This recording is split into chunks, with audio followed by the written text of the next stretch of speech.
Easy English audiobook. The Great Gatsby. Chapter 9. After 2 years, I remember the rest of that day, that night, and the next day only as a long drill of police, photographers, and newspapermen in and out of Gatsby's front door. A rope stretched across the main gate, and a policeman by it kept out the curious, but little boys soon discovered they could enter through my yard, and there were always a few of them clustered open-mouthed around the pool. Someone with a positive manner, perhaps a detective, called Wilson a madman, as he bent over Wilson's body that afternoon. His voice set the tone for the newspaper reports the next morning. Most of those reports were a nightmare, grotesque, detailed, eager, and untrue.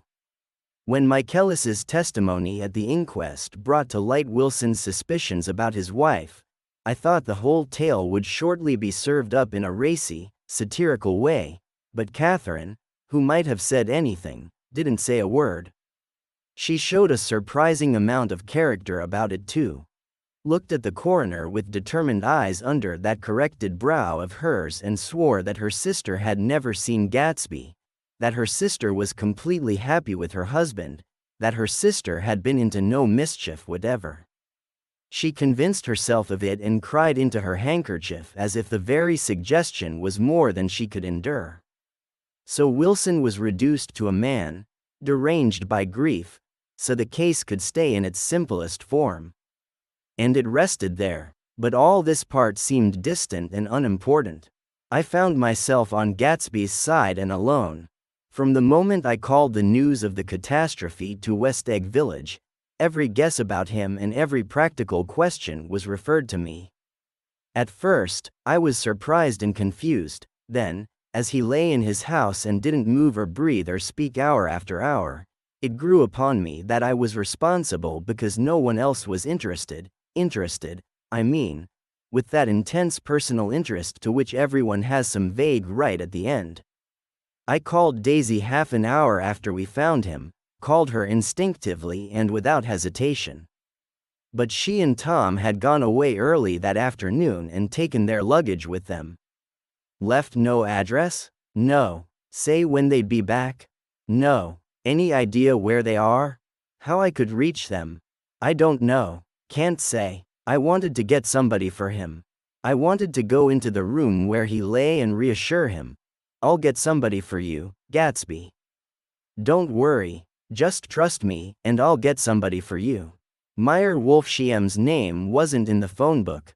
The butler gave me his office address on Broadway, and I called information, but by the time I had the number, it was long after 5, and no one answered the phone.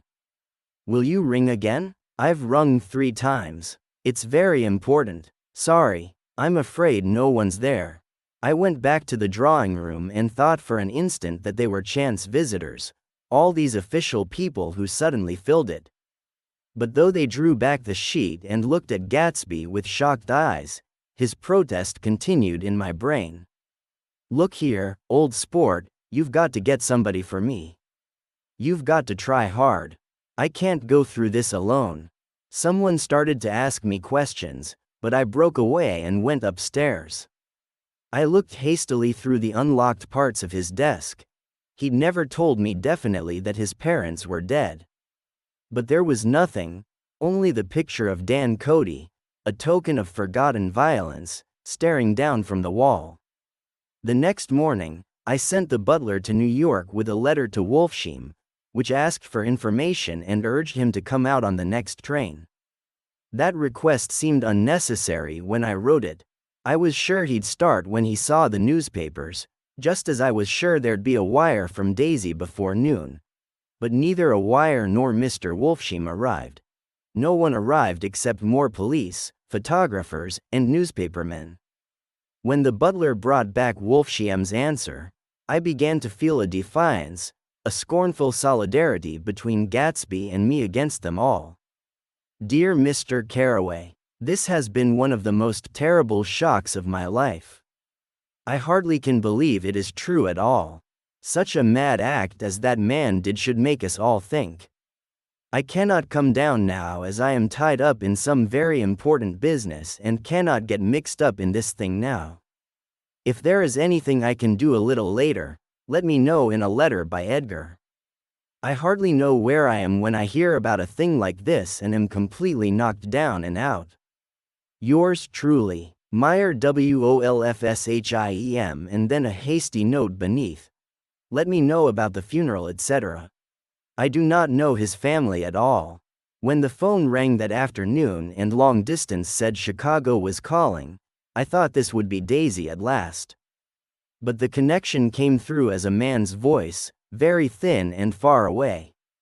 This is Slagle speaking. Yes? The name was unfamiliar. Hell of a note, isn't it?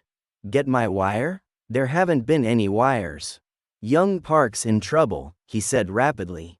They picked him up when he handed the bonds over the counter.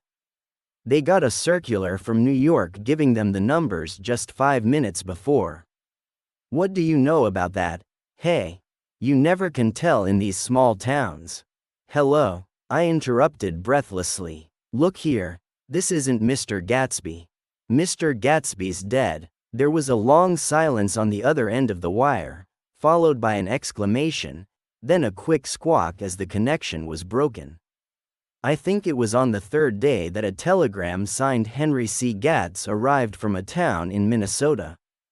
It said only that the sender was leaving immediately and to postpone the funeral until he came. It was Gatsby's father, a solemn old man, very helpless and dismayed, bundled up in a long cheap coat against the warm September day. His eyes leaked continuously with excitement, and when I took the bag and umbrella from his hands, he began to pull so much at his sparse gray beard that I had difficulty getting off his coat. He was on the point of collapse, so I took him into the music room and made him sit down while I sent for something to eat.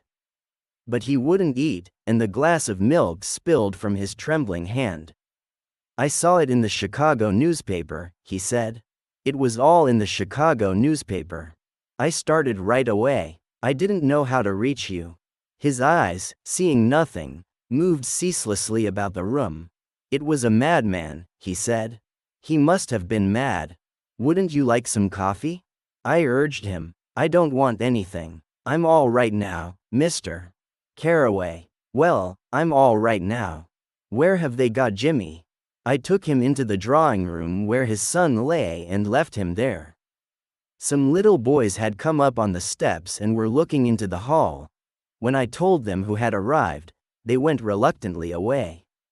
After a little while, Mr. Gatz opened the door and came out, his mouth open, his face flushed slightly, his eyes leaking isolated tears.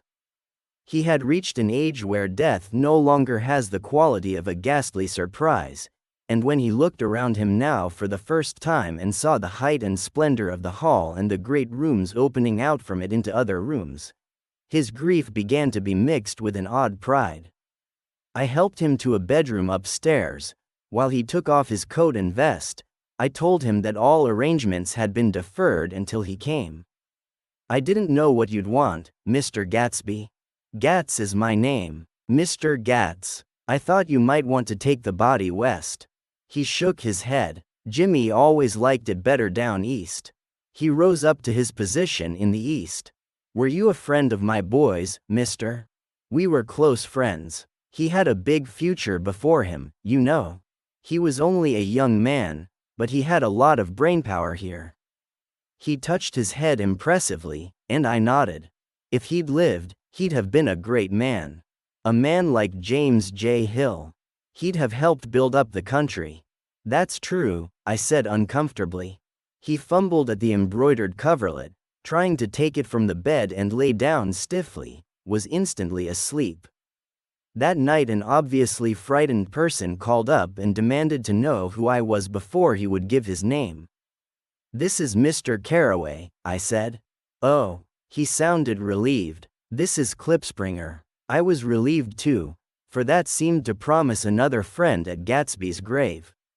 I didn't want it to be in the papers and draw a sightseeing crowd, so I'd been calling up a few people myself. They were hard to find. The funeral's tomorrow, I said. 3 o'clock here at the house. I wish you'd tell anybody who'd be interested. Oh, I will, he broke out hastily. Of course, I'm not likely to see anybody, but if I do. His tone made me suspicious. Of course, you'll be there yourself. Well, I'll certainly try. What I called up about is. Wait a minute, I interrupted. How about saying you'll come? Well, the fact is, the truth of the matter is that I'm staying with some people up here in Greenwich, and they rather expect me to be with them tomorrow. In fact, there's a sort of picnic or something. Of course, I'll do my best to get away. I let out an unrestrained, huh, and he must have heard me, for he went on nervously. What I called up about was a pair of shoes I left there. I wonder if it'd be too much trouble to have the butler send them on. You see, they're tennis shoes, and I'm sort of helpless without them. My address is care of BF. I didn't hear the rest of the name because I hung up the receiver. After that, I felt a certain shame for Gatsby. One gentleman to whom I telephoned implied that he had got what he deserved.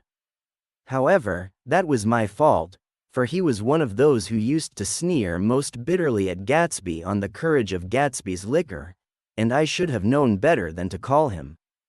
The morning of the funeral, I went up to New York to see Meyer Wolfsheim. I couldn't seem to reach him any other way. The door that I pushed open on the advice of an elevator boy was marked, the Swastika Holding Company, and at first, there didn't seem to be anyone inside. But when I'd shouted, "Hello," several times in vain, an argument broke out behind a partition, and presently a lovely woman appeared at an interior door and looked at me with black, hostile eyes. "Nobody's in," she said. "Mr. Wolfsheim's gone to Chicago." The first part of this was obviously untrue, for someone had begun to whistle, the rosary, tunelessly inside. "Please say that Mr. Carraway wants to see him. I can't get him back from Chicago, can I?" At this moment, a voice unmistakably Wolfsheim's called, "Stella," from the other side of the door. "Leave your name on the desk," she said quickly. "I'll give it to him when he gets back. But I know he's there." She took a step toward me and began to slide her hands indignantly up and down her hips. "You young men think you can force your way in here anytime," she scolded. "We're getting sick and tired of it. When I say he's in Chicago, he's in Chicago. I mentioned Gatsby. Oh. She looked at me again. "Will you just, what was your name?" She vanished. In a moment, Meyer Wolfsheim stood solemnly in the doorway, holding out both hands. He drew me into his office, remarking in a respectful voice that it was a sad time for all of us, and offered me a cigar. "My memory goes back to when I first met him," he said. "A young major just out of the army and covered over with medals he got in the war. He was so hard up he had to keep on wearing his uniform because he couldn't buy some regular clothes. First time I saw him was when he came into Winnebrenner's pool room at 43rd Street and asked for a job. He hadn't eaten anything for a couple of days. 'Come on, have some lunch with me,' I said. He ate more than $4 worth of food in half an hour." "Did you start him in business?" I asked. "Start him? I made him. Oh, I raised him up out of nothing, right out of the gutter. I saw right away he was a fine appearing, gentlemanly young man, and when he told me he was at Oxford, I knew I could use him. I got him to join the American Legion, and he used to stand high there. Right off, he did some work for a client of mine up to Albany. We were so thick like that in everything, he held up 2 fingers, always together. I wondered if this partnership had included the World Series transaction in 1919. "Now he's dead," I said after a moment. "You were his closest friend, so I know you'll want to come to his funeral this afternoon." "I'd like to come." "Well, come then." The hair in his nostrils moved slightly, and as he shook his head, his eyes filled with tears. "I can't do it. I can't get mixed up in it," he said. "There's nothing to get mixed up in. It's all over now. When a man gets killed, I never like to get mixed up in it in any way. I keep out. When I was a young man, it was different. If a friend of mine died, no matter how, I stuck with them to the end. You may think that's sentimental, but I mean it, to the bitter end. I saw that for some reason of his own, he was determined not to come, so I stood up. Are you a college man? He asked suddenly. For a moment, I thought he was going to suggest a connection, but he only nodded and shook my hand. Let us learn to show our friendship for a man when he is alive and not after he is dead, he suggested. After that, my own rule is to let everything alone. When I left his office, the sky had turned dark, and I got back to West Egg in a drizzle. After changing my clothes, I went next door and found Mr. Gatz walking up and down excitedly in the hall. His pride in his son and in his son's possessions was continually increasing, and now he had something to show me. Jimmy sent me this picture. He took out his wallet with trembling fingers. Look there. It was a photograph of the house, cracked in the corners and dirty with many hands. He pointed out every detail to me eagerly. Look there, and then sought admiration from my eyes. He had shown it so often that I think it was more real to him now than the house itself. Jimmy sent it to me. I think it's a very pretty picture. It shows up well, very well. Had you seen him lately? He came out to see me 2 years ago and bought me the house I live in now. Of course, we were upset when he ran off from home, but I see now there was a reason for it. He knew he had a big future in front of him, and ever since he made a success, he was very generous with me. He seemed reluctant to put away the picture, held it for another minute before my eyes. Then he returned the wallet and pulled from his pocket a ragged old copy of a book called Hopalong Cassidy. Look here, this is a book he had when he was a boy. It just shows you. He opened it at the back cover and turned it around for me to see. On the last page was printed the word schedule and the date September 12, 1906. And underneath, rise from bed. 6 a.m. dumbbell exercise and wall scaling. 6:15 to 6:30 a.m. study electricity, etc. 7:15 to 8:15 a.m. work. 8:30 a.m. to 4:30 p.m. baseball and sports. 4:30 to 5 p.m. practice elocution, poise, and how to attain it. 5 o'clock to 6 p.m. study needed inventions. 7 o'clock to 9 p.m. General resolves. No wasting time at shafters or a name unreadable. No more smoking or chewing. Bath every other day. Read one improving book or magazine per week. Save $5. Crossed out. $3 per week. Be better to parents. I came across this book by accident, said the old man. It just shows you, doesn't it? It just shows you. Jimmy was bound to get ahead. He always had some resolves like this or something. Do you notice what he's got about improving his mind? He was always great for that. He told me I ate like a pig once, and I hit him for it. He was reluctant to close the book, reading each item aloud and then looking eagerly at me. I think he rather expected me to copy down the list for my own use. A little before 3, the Lutheran minister arrived from Flushing, and I began to look out the windows for other cars. So did Gatsby's father, and as the time passed and the servants came in and stood waiting in the hall, his eyes began to blink anxiously, and he spoke of the rain in a worried, uncertain way. The minister glanced several times at his watch, so I took him aside and asked him to wait for half an hour. But it wasn't any use. Nobody came. About 5 o'clock, our procession of 3 cars reached the cemetery and stopped in a thick drizzle beside the gate. First a motor hearse, horribly black and wet, then Mr. Gatz, the minister, and me in the limousine, and a little later, 4 or 5 servants and the postman from West Egg in Gatsby's station wagon, all wet to the skin. As we started through the gate into the cemetery, I heard a car stop and then the sound of someone splashing after us over the soggy ground. I looked around. It was the man with owl-eyed glasses, whom I had found marveling over Gatsby's books in the library one night 3 months before. I'd never seen him since then. I don't know how he knew about the funeral or even his name. The rain poured down his thick glasses, and he took them off and wiped them to see the protecting canvas unrolled from Gatsby's grave.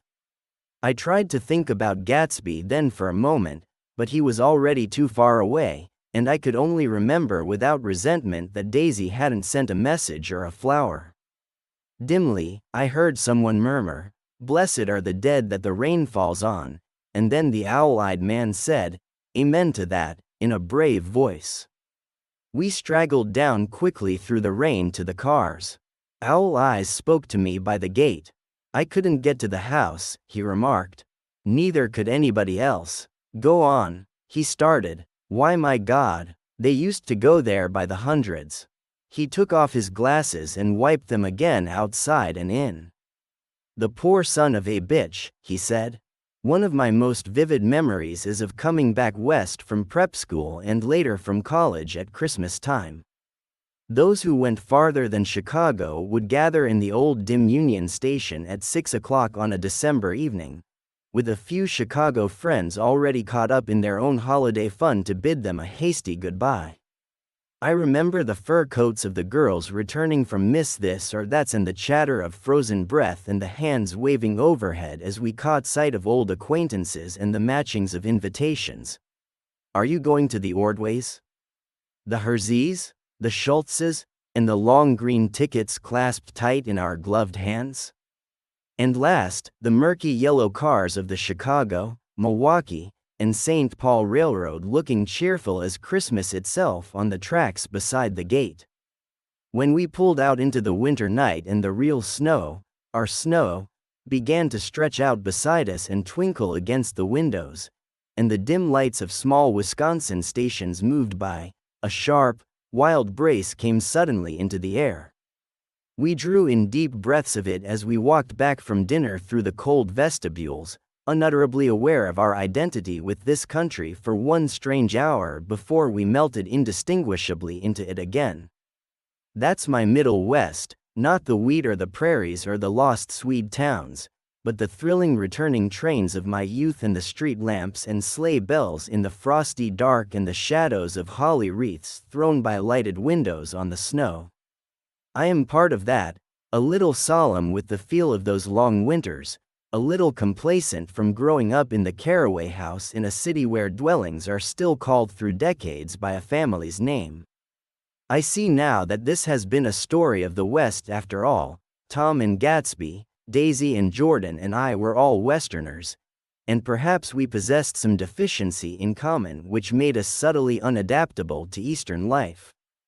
Even when the East excited me most, even when I was most keenly aware of its superiority to the bored, sprawling, swollen towns beyond the Ohio with their endless questions which spared only the children and the very old, even then, it had always for me a quality of distortion. West Egg especially still figures in my more fantastic dreams. I see it as a night scene by El Greco.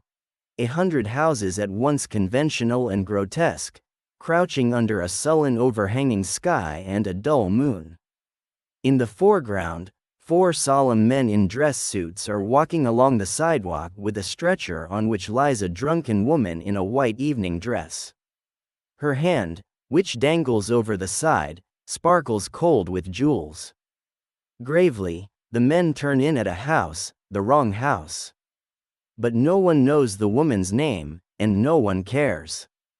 After Gatsby's death, the East was haunted for me like that, distorted beyond my eyes' power of correction. So when the blue smoke of brittle leaves was in the air and the wind blew the wet laundry stiff on the line, I decided to come back home. There was one thing to be done before I left, an awkward, unpleasant thing that perhaps had better have been let alone. But I wanted to leave things in order and not just trust that obliging and indifferent sea to sweep my refuse away. I saw Jordan Baker and talked over and around what had happened to us together and what had happened afterward to me, and she lay perfectly still, listening in a big chair. She was dressed to play golf, and I remember thinking she looked like a good illustration, her chin raised a little jauntily, her hair the color of an autumn leaf, her face the same brown tint as the fingerless glove on her knee. When I had finished, she told me without comment that she was engaged to another man. I doubted that, though there were several she could have married with a nod of her head, but I pretended to be surprised. For just a minute, I wondered if I wasn't making a mistake, then I thought it all over again quickly and got up to say goodbye. Nevertheless, you did throw me over, said Jordan suddenly. You threw me over on the telephone. I don't give a damn about you now, but it was a new experience for me, and I felt a little dizzy for a while. We shook hands. Oh, and do you remember, she added, a conversation we had once about driving a car? Why, not exactly. You said a bad driver was only safe until she met another bad driver? Well, I met another bad driver, didn't I? I mean, it was careless of me to make such a wrong guess. I thought you were rather an honest, straightforward person. I thought it was your secret pride. I'm 30, I said. I'm 5 years too old to lie to myself and call it honor. She didn't answer. Angry and half in love with her and tremendously sorry, I turned away. One afternoon late in October, I saw Tom Buchanan. He was walking ahead of me along Fifth Avenue in his alert, aggressive way, his hands out a little from his body as if to fight off interference, his head moving sharply here and there, adapting itself to his restless eyes. Just as I slowed up to avoid overtaking him, he stopped and began frowning into the windows of a jewelry store. Suddenly he saw me and walked back holding out his hand. What's the matter, Nick? Do you object to shaking hands with me? Yes, you know what I think of you. You're crazy, Nick, he said quickly. Crazy as hell. I don't know what's the matter with you. Tom, I asked, what did you say to Wilson that afternoon? He stared at me without a word, and I knew I had guessed right about those missing hours. I started to turn away, but he took a step after me and grabbed my arm. I told him the truth, he said. He came to the door while we were getting ready to leave, and when I sent down word that we weren't in, he tried to force his way upstairs. He was crazy enough to kill me if I hadn't told him who owned the car. His hand was on a revolver in his pocket every minute he was in the house, he broke off defiantly. What if I did tell him? That fellow had it coming to him. He threw dust into your eyes just like he did in Daisy's, but he was a tough one. He ran over Myrtle like you'd run over a dog and never even stopped his car. There was nothing I could say except the one unutterable fact that it wasn't true. And if you think I didn't have my share of suffering, look here, when I went to give up that flat and saw that damn box of dog biscuits sitting there on the sideboard, I sat down and cried like a baby. By God, it was awful. I couldn't forgive him or like him, but I saw that what he had done was, to him, entirely justified. It was all very careless and confused. They were careless people, Tom and Daisy. They smashed up things and creatures and then retreated back into their money or their vast carelessness or whatever it was that kept them together and let other people clean up the mess they had made. I shook hands with him. It seemed silly not to, for I felt suddenly as though I were talking to a child. Then he went into the jewelry store to buy a pearl necklace, or perhaps only a pair of cuff buttons, rid of my provincial squeamishness forever. Gatsby's house was still empty when I left. The grass on his lawn had grown as long as mine. One of the taxi drivers in the village never took a fare past the entrance gate without stopping for a minute and pointing inside. Perhaps it was he who drove Daisy and Gatsby over to East Egg the night of the accident, and perhaps he had made a story about it all his own. I didn't want to hear it, and I avoided him when I got off the train. I spent my Saturday nights in New York because those gleaming, dazzling parties of his were with me so vividly that I could still hear the music and the laughter, faint and incessant, from his garden and the cars going up and down his drive. One night I did hear a material car there and saw its lights stop at his front steps. But I didn't investigate. Probably it was some final guest who had been away at the ends of the earth and didn't know that the party was over. On the last night, with my trunk packed and my car sold to the grocer, I went over and looked at that huge failure of a house once more. On the white steps, an obscene word scrawled by some boy with a piece of brick stood out clearly in the moonlight, and I erased it, drawing my shoe along the stone. Then I wandered down to the beach and lay on the sand. Most of the big shore places were closed now, and there were hardly any lights except the shadowy moving glow of a ferryboat across the sound. And as the moon rose higher, the unimportant houses began to melt away until gradually I became aware of the old island here that flowered once for Dutch sailors' eyes. A fresh green breast of the New World. Its vanished trees, the trees that had made way for Gatsby's house, had once whispered to the last and greatest of all human dreams. For a short, enchanted moment, man must have held his breath in the presence of this continent, compelled into an aesthetic contemplation he neither understood nor desired, face to face for the last time in history with something equal to his capacity for wonder. And as I sat there thinking about the old unknown world, I thought of Gatsby's wonder when he first picked out the green light at the end of Daisy's dock. He had come a long way to this blue lawn, and his dream must have seemed so close that he could hardly fail to grasp it. He did not know that it was already behind him, somewhere back in that vast darkness beyond the city, where the dark fields of the Republic rolled on under the night. Gatsby believed in the green light, the future that year by year moves farther away from us. It eluded us then, but that's no matter. Tomorrow we will run faster, stretch out our arms farther. And one fine morning, so we beat on, boats against the current, borne back ceaselessly into the past.